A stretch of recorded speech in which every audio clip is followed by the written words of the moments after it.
Inspirational success story. నిజంగా ఈ collector story మనకు చాలా కన్నీరు పెట్టిస్తుంది.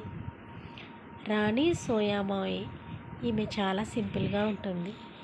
ఈమె చేతి మాత్రమే ఉంటుంది. తన ఒంటిపై ఎలాంటి నగలు, చేతికి గడియారం మాత్రమే ఉంటుంది. తన ఒంటిపై ఎలాంటి నగలు ధరించదు. ఈమె పాఠశాల సందర్శన నిమిత్తం వెళ్ళింది.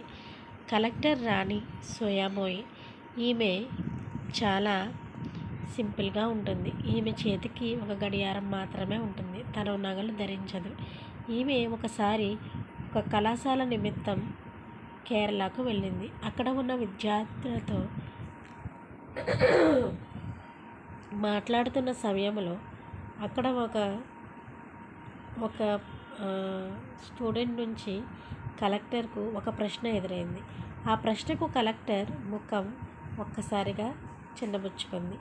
ఆమె సన్నటి నుదుటి మీద చెమట కారింది. ఆమె ముఖంలో చిరునవ్వు మాయమైంది. ప్రేక్షకులు ఒక్కసారిగా సైలెంట్ అయిపోయారు. టేబుల్ మీద ఉన్న వాటర్ బాటిల్ తెరిచి కొంచెం నీళ్లు తాగింది. తరువాత విద్యార్థిని కూర్చోమని సైగ చేసింది. ఇంతకీ ఆ విద్యార్థిని అడిగిన క్వశ్చన్ ఏంటంటే, మేడం మీరు ఎందుకు మేకప్ వేసుకోరు అని అడిగింది ఆ విద్యార్థిని. దానికి విద్యార్థిని ప్రశ్నకు సమాధానం చెప్తూ సోయామాయి తన కథను ప్రారంభించింది. నెమ్మదిగా మాట్లాడటం ప్రారంభించింది. మీరు ఇబ్బందికరమైన ప్రశ్న అని అడిగారు.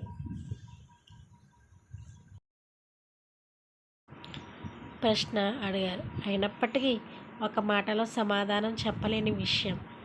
దానికి సమాధానం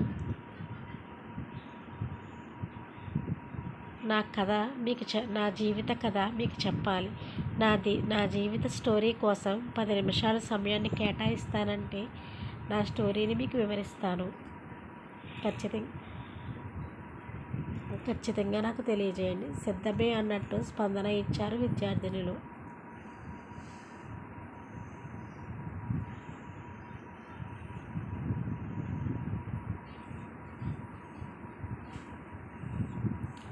రాణి సోయామోయి నా ఇంటి పేరు. నేను జార్ఖండ్ వాసిని. నేను జార్ఖండ్ గతంలో పుట్టాను. కలెక్టర్ ఆగి పిల్లల వైపు చూసింది. కోడెర్మా జిల్లాలో ఎక్కడో నిండిన ఉన్న గిరిజన ప్రాంతంలో చిన్న గుడిసెలో నేను పుట్టాను. మా నాన్న, 2 అమ్మలు, 2 అన్నయ్యలు, 1 చెల్లెలు ఉన్నారు. వర్షం పడితే కారుతున్న నా పేరు రాణి సోయామాయి. నా ఇంటి పేరు. నేను జార్ఖండ్ వాసిని. నా పేరు రాణి సోయామాయి. నా ఇంటి పేరు. నేను జార్ఖండ్ వాసిని. నేను జార్ఖండ్ గతంలో పుట్టాను. కలెక్టర్ ఆగి పిల్లల వైపు చూసింది. కోడెర్మా జిల్లాలో నిండిన గిరిజన ప్రాంతంలో చిన్న గుడిసెలో నేను పుట్టాను. మా నాన్న, నాకు 2 అన్నలు, 1 చెల్లెలు ఉన్నారు. వర్షం పడితే కారుతున్న చిన్న గుడిసెలో మేము జీవించేవాళ్ళం. వేరే ఉద్యోగం దొరక్కపోవడంతో నా తల్లిదండ్రులు తక్కువ జీతానికే పనిచేసేవారు. ఈ పని చాలా దారుణంగా ఉంటుంది. నాకు 4 సంవత్సరాల వయసులో మా నాన్న, అమ్మ, 2 అన్నదమ్ములు రకరకాల జబ్బులతో మంచాన్నే పడి ఉండేవారు. ప్రాణాంతక మైకాధూళిని పీల్చడం వల్లే ఈ వ్యాధి వస్తుందని మాకు ఎవ్వరికీ తెలియదు.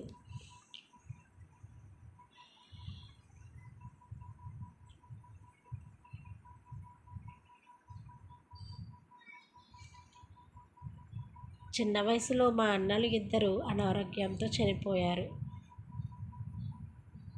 చిన్న నెట్ట మాట్లాడటం ఆపి రుమాలుతో ఆమె కళ్ళు తుడుచుకున్నారు. చాలా రోజులు నీరు 1 లేదా 2 రోటీలు ఉంటాయి. నా సోదరులిద్దరూ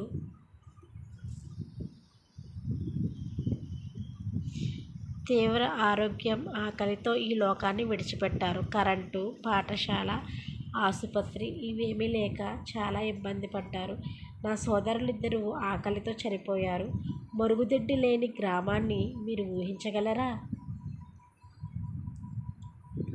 కరెంటు, పాఠశాల, ఆసుపత్రి, అలాగే మరుగుదొడ్డు లేని గ్రామాన్ని మీరు ఊహించగలరా? ఆకలితో ఎండిపోయిన నా చర్మం, ఎముకలాంటి నా చేతిని పట్టుకుని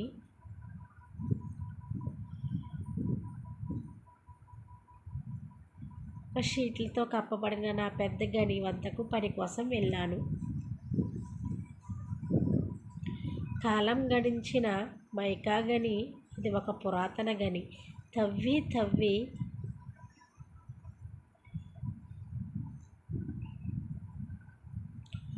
పాతగిరించింది. దిగువన ఉన్న చిన్న చిన్న గుహల నిండా వెళ్ళి మైకా గని తీసుకుని వచ్చి అది పిల్లలకు మాత్రమే సాధ్యమయ్యేది. అలాగే నా జీవితంలో ఇది ఒక చాలా ఊహించలేనిది. నేను ఎంతో చదవాలని ఆశపడ్డాను. అలాగే చాలా కష్టపడి పైకి వచ్చాను. నా తల్లిదండ్రులు లేకపోయినప్పటికీ, నా అన్నదమ్ములు లేకపోయినప్పటికీ నేను ఎంతో పురాతనమైన ఎక్కడో గుడిసె నుంచి, అలాగే అడవిలో నుంచి పుట్టి వచ్చినప్పటికీ నేను ఎంతగానో కష్టపడి చదివి, కానీ ఆ రోజు నేను వాంతి చేసుకుని క్లాసులో ఉండవలసిన సమయంలో నేను విషపూరిత దుమ్ము పీల్చుకొని మైకాను సేకరిస్తున్నాను.